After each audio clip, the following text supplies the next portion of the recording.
Eu vou falar de depressão, mas eu preciso que vocês acompanhem meu raciocínio. A personalidade que não encontra em si mesmo os meios para a vida perdeu-se por abusar deles nas vidas passadas. A menos-valia identificada no depressivo é sempre a exata medida da desvalorização que ele impôs a outro no passado. O grande rei que fez escravos, ao perceber no plano espiritual a pequenez de suas ações, que é feito da mesma matéria daquele seu subjugado, se sente ainda menor do que aquele para quem ele fez mal. Sim, há perdas diversas que o indivíduo sofre e danos afetivos, mas essa carência não é responsável pelo sofrimento. O sofrimento é uma ação pessoal, é uma maneira de potencializar as dores já vividas. O sofrimento é diferente de dor, e todas essas dores são correções e aprendizados escolhidas pelo próprio ser.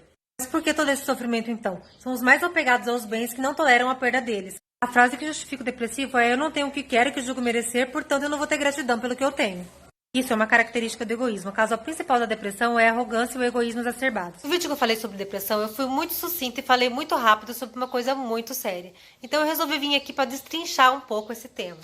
Eu falei a seguinte frase: a menos-valia identificada no sujeito depressivo é sempre na exata medida da desvalorização imposta ao outro em vidas passadas. Significa que todo sentimento de descontentamento, de inferioridade, de tristeza que sente quem está com depressão já foi sentido por outra pessoa próxima dela em outras vidas, e esteve relacionada com ações que esse indivíduo provocou a elas.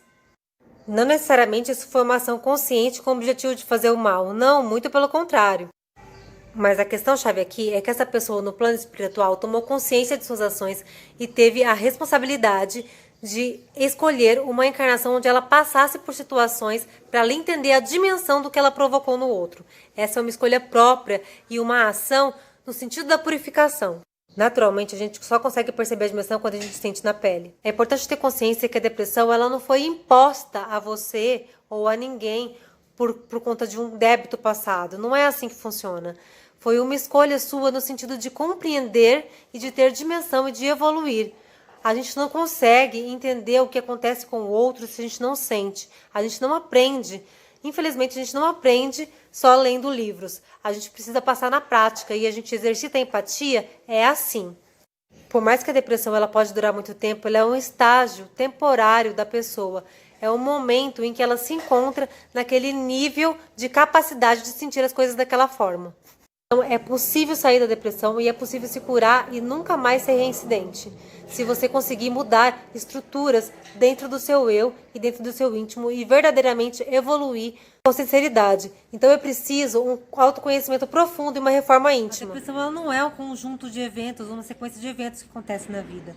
E sim o comportamento pessoal do indivíduo com relação a esses eventos. Duas pessoas diferentes podem passar pela mesma circunstância, viver na mesma estrutura e uma delas desenvolver depressão e a outra não.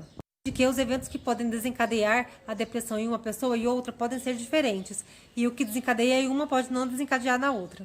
Isso é uma reação do indivíduo diante daquele evento. Por isso que no primeiro vídeo eu falei que dor não é igual sofrimento. Isso não desmerece nem um pouco o sentimento dessa pessoa. A depressão é uma coisa séria e precisa ser tratada. A questão-chave toda é compreender o que no íntimo dessa pessoa leva ela a se sentir assim.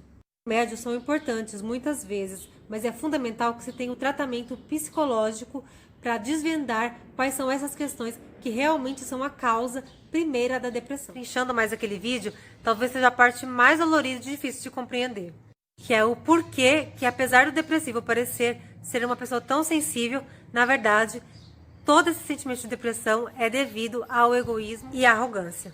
Já pensou que o sentimento de injustiça, o sentimento de achar que você não merece aquilo, é na verdade uma forma de revolta contra as leis divinas?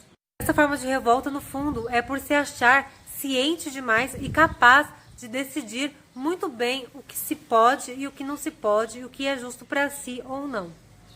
A baixa autoestima que a pessoa que tem depressão tem por tudo que ela passou na vida, ela também tem um sentimento interno muito escondido de se sentir superior.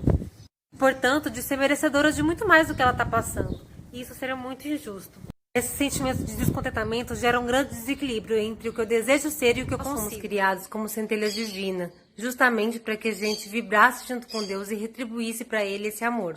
Mas nós fizemos escolhas diferentes e por rebeldia nos voltamos contra Deus e criou-se com a queda esse processo que a gente vive hoje. É daí que surgiu a necessidade da reencarnação para a evolução. Então essas dores, as dificuldades, a agonia, a depressão que a gente vive nesse processo de vontade de querer desertar da vida, são consequências de escolhas feitas por nós mesmos ao longo da caminhada. Não foi Deus que criou essa necessidade, fomos nós que criamos e agora nós estamos retornando a Ele através da roda das reencarnações. A reencarnação nos dá o direito de aprender o que não foi aprendido. O desejo de deixar de existir consiste na manutenção dessa revolta que nos trouxe até aqui. De uma necessidade de negar a Deus, negamos a consequência de Deus, que é a criação que somos nós mesmos. Quando a gente persiste nessa negação, a gente refaz o movimento que nos trouxe a necessidade de reencarnar.